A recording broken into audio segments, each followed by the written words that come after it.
আমি কিয় পাতিবলৈ কৈ আছো কাৰণ পঞ্চায়ত আমাৰ নেতা ৰাজীৱ গান্ধী ডাঙৰীয়াই প্ৰৱৰ্তন কৰিছিল আৰু পঞ্চায়তৰ লক্ষ্য হৈছে যে গাঁৱৰ মানুহে নিজেই নিজকে শাসন কৰিব যেনেকৈ প্ৰভাৱতী প্ৰেচিডেণ্ট হ'ল আমাৰ ক্ষীৰোদ মুদৈ কাউন্সিলৰ হ'ল কোনে বনালে আমি গাঁৱৰ মানুহখিনিয়ে বনালো আমাৰ গাঁৱৰ ছোৱালী এজনী আমাৰ গাঁৱৰ ল'ৰাটাক দিলে কেইটামান পইচা আহিল আৰু আমি গৈ পেলাই ক'লো যে আমাৰ নামঘৰত দিয়া সংঘত দিয়া নামঘৰত দিয়া ৰাস্তাত দিয়া গীৰ্জাত দিয়া মছজিদত দিয়া আমি চোতালত গৈ পেলাই কথা পাতিব পাৰোঁ আপোনালোকে জানি আচৰিত হ'ব সাংবাদিকসকলক সুধিব 1100 কোটি টকা পঞ্চায়তৰ নামত অহা পইচা এতিয়া চৰকাৰৰ ঘৰত পৰি আছে 1100 কোটি টকা চৰকাৰৰ ঘৰত পৰি আছে মানে আমাৰ 2193খন পঞ্চায়ত আমাৰ প্ৰত্যেকটো ৱাৰ্ডৰ পইচা পৰি আছে আৰু সেই পইচা চৰকাৰে দিওঁতে ভাৰতবৰ্ষৰ চৰকাৰে লিখি দিছে যে সেই পইচা কোনো ডিসি বিডিও সেক্ৰেটাৰিয়ে খৰচ কৰিব নোৱাৰিব সেই পইচা খৰচ কৰিব পাৰিব অকল পঞ্চায়তৰ নিৰ্বাচিত প্ৰতিনিধিয়ে ৰাইজে যাক ভোট দি জিকাব তেওঁহে খৰচ কৰিব পাৰিব এটা এবছৰ হ'ল পঞ্চায়ত নিৰ্বাচন নেপাতে ইফালে গাঁৱৰ সমস্যাৰ অন্ত নাই আৰু পৰি থকা 1100 কোটি টকা ঘূৰি যাওঁ অৱস্থা হৈছে যদি মাৰ্চ মাহৰ ভিতৰত ইলেকশ্যন ঘোষণা নহয় আমাৰ পদূলি মুখৰ পৰা আমাৰ নামত অহা পইচা দিল্লীলৈ ঘূৰি যাব ৰাইজ কথাবিলাক চিন্তা কৰি আৰু গোটেই ব্যৱস্থাটো এনেকুৱা হৈছে যে ধনী মানুহবিলাক এটা ধনী হৈ গৈ আছে আমি ধনী মানুহ ধনী হোৱাত আমি বেয়া নাপাওঁ কোনোবাই ধুনীয়া ঘৰ বনাইছে কোনোবাই ধুনীয়া গাড়ী কিনিছে আমি বেয়া নাপাওঁ কিন্তু আমাৰ দায়িত্ব আছে দুখীয়া মানুহখিনি আমি কেনেকৈ অলপ তেওঁলোকক আগুৱাই দিব পাৰোঁ সাধাৰণ খাতি খোৱা কৃষক শ্ৰমিকৰ উপাৰ্জন আমি কেনেকৈ বঢ়াব পাৰোঁ আপুনি যদি চৰকাৰক কয় আমাৰ কি হ'ল চৰকাৰে ক'ব 1200 টকা অৰুণোদয় দিছো নহয় 1250 টকা অৰুণোদয় কিমানে পায় আৰু কিমানে নাপায় আপোনালোকৰ হিচাপ আছে এই গাঁওখনতো যদি আপুনি হিচাপ কৰি দেখিব 100 গৰাকী যদি আমাৰ গাঁৱত মহিলা আছে 15-20 গৰাকীয়ে পাইছে বাকীসকলে নাপায় আৰু আপুনি কওকচোন দৰবৰ দাম 3 গুণ হ'ল আগতকে স্মাৰ্ট মিটাৰ লগাই দি ইলেক্ট্ৰিচিটি বিল 3 গুণ হ'ল প্ৰত্যেকটো বস্তুৰ দাম বঢ়াই দিলে সিলিণ্ডাৰ দাম 420 টকাৰ পৰা 900 টকা হ'ল ল'ৰা ছোৱালী এডমিশ্যন ফিজ দিব লাগে কিতাপ কিনি দিব লাগে বয়সস্থ মানুহক দৰৱ খুৱাব লাগে 1250 টকাত কাৰোবাৰ ঘৰ চলিব কিন্তু চৰকাৰক যদি আপুনি কয় আমি দুখীয়া মানুহ কেনেকৈ চলিম চৰকাৰৰ উত্তৰ এটা 1250 টকা অৰুণোদয় দি আছে আমি কংগ্ৰেছ দলৰ সিদ্ধান্ত লৈছো আমাৰ ভাৰতবৰ্ষত তেলেংগানাত আমাৰ কংগ্ৰেছ চৰকাৰ আছে আমাৰ কৰ্ণাটকত কংগ্ৰেছ চৰকাৰ আছে হিমাচলত কংগ্ৰেছ চৰকাৰ আছে আমি 1250 টকা দিয়া নাই আমি 2500 টকা দি আছো আৰু আমি অসমতো সিদ্ধান্ত লৈছো দিছপুৰত যেতিয়া আমাৰ চৰকাৰ হ'ব আমি অসমৰ প্ৰত্যেকগৰাকী সাধাৰণ মহিলাক প্ৰতি মাহৰ 9 তাৰিখে আমি 9 লক্ষ্মী নামেৰে 2500 টকাকে একাউণ্টত দিবলৈ আমি সিদ্ধান্ত বিজেপিয়ে কৈছিল যে ছোৱালী বিয়া হলে 1 তোলা সোণ দিম হিমন্ত বিশ্ব শৰ্মা ডাঙৰীয়াই কৈছিল বহুত ছোৱালীয়ে ল'ৰালৈকে এইবিলাক কথা কাৰণে বিয়াও ঠিক কৰিলে আজিও বিয়া এখন খাই আহিছো কৈছিল নে মনত পেলাওক হিমন্ত বিশ্ব শৰ্মাই কৈছিলে যে বিয়া পাতত 1 তোলা সোণ মই দিম কোনে পালে কিমান মিছা কথা ক'ব পাৰে ভোটটো ল'বৰ কাৰণে এনেকুৱা মিছা কথা যদি আমাৰ পৰিয়ালত আৰু গাঁৱত কোনোবাই কয় আমি খুদা এৰিম নে আজি 200 ইউনিট বিজুলী বাতি ফ্ৰীকে দিম বুলি কৈছিলে বিজেপিয়ে গাঁৱৰ মানুহক আৰু এতিয়া বিজুলী বাতিৰ দাম 9 বাৰ বঢ়ালে আৰু ক'লে কয় মই 1 ইউনিটত 10 পইচাই বঢ়াইছো 1 ইউনিটত যদি 10 পইচা বঢ়ায় আপোনাৰ ঘৰত যদি এমাহত 300 ইউনিট যদি বেছিকৈ খৰচ হয় তে 300 টকা আপোনাৰ পকেটৰ পৰা গ'ল নে উত্তৰটো এনেকুৱাকৈ দিয়ে গাঁৱৰ ৰাইজে বুজি নাপায় কয় মই 10 পইচাহে বঢ়াইছো 1 ইউনিটত হয় 10 পইচা বঢ়াইছে যদি 300 ইউনিটৰ তলত কোনো ঘৰ চলিব নোৱাৰে তাৰমানে 300 ইউনিট যদি আপোনাৰ খৰচ হ'ল 2টা বাল্ব 2খন ফেন যদি চলি থাকে আপোনাৰ ঘৰত হিমন্ত বিশ্ব শৰ্মাই আপোনাৰ পকেটত হাত ভৰাই পেলাই 300 টকা বেছিকৈ লৈ যায় আজি এই কথাবিলাকৰ বিৰুদ্ধে আমি কংগ্ৰেছ দলে প্ৰতিবাদ কৰি আছো। আমাৰ ৰঙানদী সমষ্টিৰো বহুত সমস্যা আছে। এতিয়া মই সেই কথাবিলাক আজি আলোচনা কৰিব বিচৰা নাই, কিন্তু ৰাইজসকল এটা সমষ্টি আগুৱাই নিবলৈ হ'লে আমাক এজন নেতা লাগিব, যি দিছপুৰৰ পৰা আমাৰ প্ৰাপ্যটো আজুৰি পেলাই আনি আমাৰ অঞ্চলত দিব পাৰে। আমি আহি থকা সময়ত আজি অসমৰ কিছুমান জেগা আছে আমাতকে বহুত আগবঢ়া। আপোনালোকে যেতিয়া বিভিন্ন জেগাত ফুৰিবলৈ যায় আপোনালোকে দেখা পায় আমাৰ বহুতে এটা মেডিকেল কলেজ হৈ আছে, ইঞ্জিনিয়াৰিং কলেজ হৈ আছে, পলিটেকনিক হৈ আছে, বিভিন্ন ডাঙৰ ডাঙৰ শিক্ষানুষ্ঠান, এইমছৰ দৰে অনুষ্ঠান আহি আছে। আমাৰ ৰঙানদী অঞ্চলটোত এতিয়ালৈকে জাকত জিলিকা এটা চৰকাৰী অনুষ্ঠান আজিলৈকে আমাৰ নাই। নথকাৰ কাৰণটো হৈছে নেতৃত্ব। য'ত য'ত নেতৃত্ব শক্তিশালী হৈছে আপুনি চাব তাত ডাঙৰ ডাঙৰ অনুষ্ঠান হৈছে। ডাঙৰ অনুষ্ঠান হ'লে আমাৰ কি লাভ হয়? এতিয়া যদি আমাৰ ইয়াত এখন ইউনিভাৰ্চিটি হয়, 100 জনে প্ৰফেচাৰ চাকৰি পাব, 100 জনে থাৰ্ড গ্ৰেড পাব, 100 জনে ফৰ্থ গ্ৰেড পাব, ওচৰত 100খন দোকান চলিব, 100টা ভাড়াঘৰ চলিব, হোটেল চলিব, ষ্টিললৈ আহিব। বিভিন্ন ধৰণে এটা সমাজ এখন আৰ্থিকভাৱে স্বাৱলম্বী আৰু আত্মনিৰ্ভৰশীল হ'বৰ কাৰণে এটা অনুষ্ঠানে সুযোগ দিয়ে। মই বিপুৰত এখন পলিটেকনিক পঢ়াইছিলোঁ, বেছি ডাঙৰ অনুষ্ঠান নহয় পলিটেকনিক, কিন্তু পলিটেকনিক পঢ়াৰ কাৰণে কি হ'ল, তাত 500 ল'ৰা ছোৱালী পঢ়িবলৈ আহিলে, 500 মানুহৰ ভাড়াঘৰ থাকিবলগীয়া হ'ল, দুপৰীয়া ভাত খাবলৈ হোটেল চলিলে, ৰাতিপুৱাৰ কাৰণে হোটেল চলিলে, চাৰিওফালে এখন বজাৰ বহিল, ঘৰৰ বস্তুবিলাক পদূলি মুখত বেচিব পৰা হ'ল, গাড়ী ঘোঁৰা বাঢ়িল, ই ৰিক্সা বাঢ়িল, মানুহৰ যাতায়াতৰ কাৰণে সুবিধা দৰকাৰ হ'ল। অঞ্চলটোত আপোনা আপুনি 200 ঘৰ 300 ঘৰ মানুহত সংস্থাপনৰ এটা সুযোগ হ'ল। আজি যদি আমি এই অঞ্চলটোত এটা অনুষ্ঠান আমি পাতিব পাৰোঁ, এখন যদি বিশ্ববিদ্যালয়, এটা যদি সৰু উদ্যোগো আমি যদি বহাব পাৰোঁ, উদ্যোগটো আমাৰ কাৰণে এতিয়া ইয়াত চাহ ফেক্টৰী এটা আছে, হয় চাহ ফেক্টৰীটো কোনোবা এজন মালিকৰ ফেক্টৰী, মালিকজনে অলপ পইচা বেছিকৈ পায়, কিন্তু অকল জানো মালিকজনেই চলিছে? চাহ ফেক্টৰীটোৰ নামত তাত মেনেজাৰৰ পৰা আৰম্ভ কৰি চকীদাৰলৈকে, শ্ৰমিকৰ পৰা আৰম্ভ কৰি ঠিকাদাৰলৈকে কিমান মানুহে ফেক্টৰীটোৰ লগত চলি আছে। ব্ৰিটিছৰ দিনত বহুৱা দোলাতৰ চাহ ফেক্টৰীৰ পাছত আমি নতুন একো এটা উদ্যোগ আমি বহাব নোৱাৰিলোঁ। এখন বাগানে যদি এখন পঞ্চায়তৰ আধা মানুহক চলাব পাৰে, আৰু এটা উদ্যোগ যদি আমি বহাব পাৰোঁ, আমাৰ আৰু এখন সমাজ চলি যাব। আমি সেই কথাবিলাক আমি চিন্তা কৰিব লাগিব।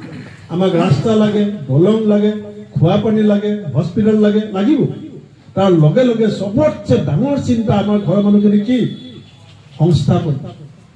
আমাৰ বয়সস্থ মানুহসকলে কি ভাবে? তেখেতসকলে ভাবে যে মোৰতো গ'ল জীৱন, মই যেনে তেনে সময়খিনি পাৰ কৰিলোঁ, কিন্তু আমাৰ বয়সস্থ মানুহবিলাকে বিচাৰে যে মোৰ ল'ৰাটো যাতে মোৰ নিচিনা দুখত নপৰে, মোৰ ছোৱালীজনী যাতে মোৰ নিচিনা দুখত নপৰে। খাওঁতে ভাবিব মই স্কুল খুলিলোঁ, ভেঞ্চাৰ স্কুল খুলি পঢ়ালোঁ, মই ৰিটায়াৰ হ'লোঁ, হ'ল আৰু মোৰ। কিন্তু তেওঁৰ মনত আশা কি আছে? যে মোৰ ল'ৰাটো যাতে মোৰ নিচিনা কষ্ট নহয়। কিন্তু ল'ৰাটো কেনেকৈ স্বাৱলম্বী হ'ব? এতিয়া অসমত চৰকাৰী হিচাপ মতে 36,46,000 নিবনুৱা আছে। আমাৰ গোলাঘাটত যদি অহা বছৰ ল'ৰা এটাই BA পাছ কৰে, সি 36,46,000 লিষ্টখনত তাৰ নামটো সোমাই যাব। মাক বাপেকে তাক ধান বেছি কিবা কৰি পঢ়াই আছে, কিন্তু ভিতৰি ভিতৰি চিন্তাই গুজৰি গুমৰি আছে যে ল'ৰাটোকতো পঢ়াই আছো, ছোৱালীজনীক ডিব্ৰুগড়ত পঢ়াই আছো, ল'ৰাটোক গুৱাহাটীত পঢ়াই আছো, কিন্তু ই পঢ়ি শুনি ভালেই পঢ়ি আছে, ই পঢ়াটো ভাল, তাই পঢ়াটো ভাল, কিন্তু তাই ওলাই আহি কৰিব কি? মাক বাপেকৰ চিন্তা তত নাইকিয়া হৈছে, কিন্তু চৰকাৰৰ চিন্তা নাই। চৰকাৰে খালি ভাষণ দি আছে, ৰাইজে ভোট দি আছে। সংস্থাপনৰ সুযোগ আছে। সংস্থাপন মানে কেৱল চৰকাৰী চাকৰি নহয়, সংস্থাপনৰ বহুত সুযোগ আছে। আমাৰ এষাৰ কথা আছে, মন কৰিলে চন, বাকৰি মাটিতে ধন। আমাৰ অসমখনত আজি আমি যিমান কণী খাওঁ, কোনোবাই আণ্ডা বুলি কয়, কণী বুলি কয়, এই কণী আমাৰ অসমত ডেইলি 80 লাখটা লাগে। 50 লাখটা কণী বাহিৰৰ পৰা আৰু এটা কণীৰ দাম যদি 7 টকা হয় দিনটোত 3.5 কোটি টকা অসমৰ বাহিৰলৈ গৈ আছে ইফালে আমি দুখীয়া বুলি কওঁ ইফালে আমাৰ পকেটৰ পৰা 3.5 কোটি টকা অকল কণী কিনাৰ নামত বাহিৰলৈ গৈ আছে আমি যদি অসমৰ এছাম যুৱকক ব্ৰইলাৰ কণী উৎপাদনৰ যদি প্ৰশিক্ষণ দিব পাৰো এখন সৰু ফাৰ্ম বনাবৰ কাৰণে বেংকৰ সৈতে কথা পাতি যদি তাক কেইলাখ মান টকা লোন দিব পাৰো তে ৰঙানদী সমষ্টিতে ইমান জায়গা আছে যে কণী উৎপাদনৰ জৰিয়তে 3.5 কোটি টকা অসমৰ বাহিৰলৈ যে গৈ আছে সেই পইচা আমি ঘৰত ৰাখিব পাৰো আজি সুযোগ আছে আজি গাখীৰ আপুনি চাব গাঁও এখনত সকাম পাতক বিয়া পাতক চাব পেকেট গাখীৰে ভৰ্তি হৈ যায় পেকেট গাখীৰ কিয় আহে পেকেট গাখীৰ এই কাৰণে আহে যে আমাৰ অঞ্চলটোত গাখীৰ উৎপাদন কৰা মানুহ নাই কিন্তু আজিকালি গাখীৰ উৎপাদন কৰিবৰ কাৰণে ম'হৰ গঁৰাল নালাগে আজিকালি পিটনিত নি গৰু চৰাব নালাগে এটা সৰু ৰুম এটা ভিতৰতে জাৰ্চি গাই 4জনী পুহি আপুনি নতুন বিজ্ঞানসন্মত পদ্ধতিৰে আপুনি দিনটোত 500 লিটাৰ গাখীৰ বিক্ৰী কৰি অৰুণাচলৰ গাখীৰৰ ফেক্টৰী আছে তালৈ পঠিয়াই পাউডাৰ গাখীৰ বনোৱাৰ ব্যৱস্থা কৰিব পাৰে কিন্তু চৰকাৰে কেতিয়াবা কোনোবাই ক'ব পাৰিব না যে আমাৰ অঞ্চলটোত আমাক 1200 টকা দিয়ে মই কৈছিলো মুখ্যমন্ত্ৰী যে 1200 টকা দিয়াতকে মাহে মাহে আপুনি মহিলা গোটসকলক একেলগ কৰি এটা সংস্থাপন উপাৰ্জন কৰি স্থায়ী উপাৰ্জনৰ বাদ দিব কিয় নোৱাৰে সবকে নোৱাৰে পঞ্চায়তত এটা গোটকটো দিয়ক পঞ্চায়তৰ কেইজনমান যুৱককটো দিয়ক কেইজনমান মানুহকটো স্বাৱলম্বী হ'বলৈ দিয়ক আৰু যদি আমি এজন মানুহক যদি স্বাৱলম্বী কৰিব পাৰো চৰকাৰে সেই মানুহজনে 10 জন মানুহৰ লগত ৰাখিব সেই মানুহজনে 10 জন মানুহক চলাব গতিকে এই হিমন্ত বিশ্ব শৰ্মা চৰকাৰৰ এতিয়া এটাই কাম অকল লুটপাট কৰা আপোনালোকে শুনিছে চাৰিফালে মই ক'বলৈ বেয়া লাগে সদায় সদায় যে বাগান বিক্ৰী হ'লে কিনি পেলাই য'ত মাটি হয় তেওঁলোকে কিনে হোটেল বিক্ৰী হ'লে তেওঁলোকে অকল অঙহী বঙহী নিজৰ মাজত গোটেই লুটপাট আৰম্ভ কৰিছে ৰাইজক লৈ তেওঁলোকৰ চিন্তা নাই সেইকাৰণে আমি কংগ্ৰেছ দলে অসমৰ সকলো বিৰোধী বিজেপি বিৰোধী ৰাইজক একত্ৰিত কৰি আমি দিছপুৰৰ পৰা বিজেপিক উৎখাত কৰি অসমীয়া ৰাইজৰ স্বাৰ্থ বৃদ্ধি কৰিবৰ কাৰণে শ্ৰমিকৰ মজুৰি বৃদ্ধিৰ কাৰণে আমাৰ বানপানী গৰাখহনীয়া সমস্যা সমাধানৰ ইমান দীঘলীয়া দিন আমি বাট চাই আছো 6 জনগোষ্ঠী জনজাতিকৰণ নহল এই কথাবিলাক আমি আগুৱাই নিব বিচাৰিছো সেইকাৰণে ৰাইজসকল মই ইলেকশ্যন খেলিব বিচৰা এজন মানুহ হিচাপে আচলতে মই ৰাইজৰ পদূলিয়ে গাঁৱে গাঁৱে আহি ৰাইজৰ লগত কথা বতৰা পাতিব লাগে কিন্তু মোক দলে ইমান ডাঙৰ দায়িত্ব দিছে মই যদি সদায় ৰঙানদীত বহি থাকো মোৰ দলটোৱে মোক বেয়া পাই যাব ক'ব যে এওঁক অসমৰ সভাপতি পাতিছো এওঁ গৈ পেলাই ঘৰতে সোমাই থাকে এওঁ অকল নিজৰ কথা চিন্তা কৰে এওঁ ধুবুৰীলৈ নাহে এওঁ শিলচৰলৈ নাহে এওঁ ডিব্ৰুগড়লৈ নাহে এনেকৈ ৰাইজে মোক বদনাম কৰি সেইকাৰণে মই ঘৰতকৈ বাহিৰত বেছি থাকোঁ আপোনালোকক মই অনুৰোধ কৰিছোঁ আপোনালোকে টিভি পেপাৰ আলোচনা বিলোচনাৰ মাজেদি অসমৰ গোটেই পৰিৱেশটো গম পাই আছে আমাৰ মিটিঙত মানুহ বেছি নাহে কাৰণ ভয় খায় বিজেপি কংগ্ৰেছৰ মিটিঙত নাযাবি অৰুণোদয় কাটি দিম কংগ্ৰেছৰ মিটিঙত নাযাবি গিয়ৰক ট্ৰেন্সফাৰ কৰি দিম এনেকৈ ভয় খুৱাই থাকে আমি এইটো বেয়া নাপাওঁ আমি যেতিয়া এমপি খেলিছিলোঁ আমাৰ মিটিংবিলাকত মানুহ ইমানেই হৈছিল কিন্তু আমি লখিমপুৰত 4.5 লাখ ভোট পাইছোঁ আমাৰ ৰঙানদীত আমি এমপি ইলেকশ্যনত মাত্ৰ 3,500 ভোট আৰু গোটাব পৰা হ'লে আমি জিকি যাব পাৰোঁ 3,500 ভোট বেছি ডাঙৰ ভোট নহয় আমাৰ ইয়াত যিমান ৰাইজ এতিয়া আন্তৰিকতা আহিছে ইমান গামোচা আপোনালোকে দিছে বাইদেৱে মোক পানী দি পেলাই হাত ধুৱাই দিছে সেই আন্তৰিকতাটো যদি আপুনি ভোটৰ সময়ত এজন নতুন ভোটাৰ যদি আপুনি লগলৈ আনিব পাৰে এজন মানুহ যদি আপুনি বুজাই পৰাই লগলৈ আনিব পাৰে আমাৰ শক্তিটো দুগুণ বৃদ্ধি পাব আৰু মই সেইখিনি আশা কৰিছোঁ আপোনালোকৰ পৰা আৰু আপোনালোকৰ মোৰ ওপৰত বিশ্বাস ৰাখোঁ মই আজি 32 বছৰ ৰাজনৈতিক জীৱনত আছোঁ বিহপুৰীয়াত মই 2বাৰ এমএলএ আছিলোঁ মই হাৰিছোঁ তাত কিন্তু মোৰ ভোট নাই কমা মই প্ৰথমবাৰ 31,000 ভোট পাই পেলাই এমএলএ হৈছোঁ আৰু মই যেতিয়া হাৰিছোঁ মই 50,000 ভোট পাইছোঁ মোৰ ভোট কমা নাই তাত এজিপি বিজেপি যেতিয়া দুটা পাৰ্টি লগ হৈ গ'ল তেতিয়া তেওঁলোকৰ ভোটটো মোতকৈ দুটা ৰাজনৈতিক দল লগ হ'ল কংগ্ৰেছ এইফালে অকলে পৰিলোঁ সিফালে অখিল গগৈ লুৰিণ গগৈ কেণ্ডিডেট দি দিলে তথাপিতো মোৰ 31,000 পৰা গৈ মোৰ ভোট 50,000 হৈছে কিন্তু মই ইয়ালৈ আহিছোঁ এইকাৰণে যে মোৰ দেউতাই বিচাৰিছিল আৰু মই ইয়াত জন্ম মই ইয়াতে ডাঙৰ হৈছোঁ পহুমৰা হাইস্কুলত পঢ়িছোঁ গতিকে মোৰ এটা আশা যে মোৰ নিজৰ জন্মভূমি ভগৱান ৰামচন্দ্ৰই কৈছিল যে জননী জন্মভূমি স্বৰ্গদাপী গঢ়ি আছে গোটেই ভাৰতবৰ্ষখনেই মোৰ জন্মভূমি, অসমখন মোৰ জন্মভূমি, কিন্তু আমি সৰু মানুহ, আমি আমাৰ নিজৰ জেগাটোৰ কথা ভাবিব লাগিব। সেইকাৰণে মোৰ এটা আশা যে যদি আপোনালোকে আশীৰ্বাদ দিয়ে, সময়ত সুযোগ দিয়ে, এটা সপোন আছে যে আমাৰ নিজৰ অঞ্চলটোকো আমাৰ দেশখনৰ অন্য ধুনীয়া জেগাবিলাকৰ নিচিনাকৈ এটা পোহৰ বিলাবৰ কাৰণে এটা সুযোগ, আৰু সেই সুযোগৰ কাৰণে আপোনালোকে এতিয়া সময় হোৱা নাই, বহুত সময় আছে। আপোনালোকে চিন্তা কৰিব, বেলেগ বেলেগ দলো খেলিব। এতিয়া মই জানো মোৰে কেইজনমান চিনাকি মানুহে বেলেগ বেলেগ দলৰ পৰা তেওঁলোকে ইলেকশ্যন খেলিবৰ কাৰণে প্ৰস্তুতি চলাই আছে। আৰু এইটো গণতন্ত্ৰৰ সৌন্দৰ্য। গণতন্ত্ৰত কোনেও কেতিয়াও MLA খেলি আনকণ্টেষ্ট হ'ব নোৱাৰে। ইয়াত AJPও আহিব, BJPও আহিব, কংগ্ৰেছো আহিব। সকলোৰে কথা শুনি ভাবি চিন্তি চাই আমাৰ নিজৰ অঞ্চলটোৰ স্বাৰ্থ, কোনে আমাৰ মানুহখিনিক আগুৱাই নিব পাৰিব,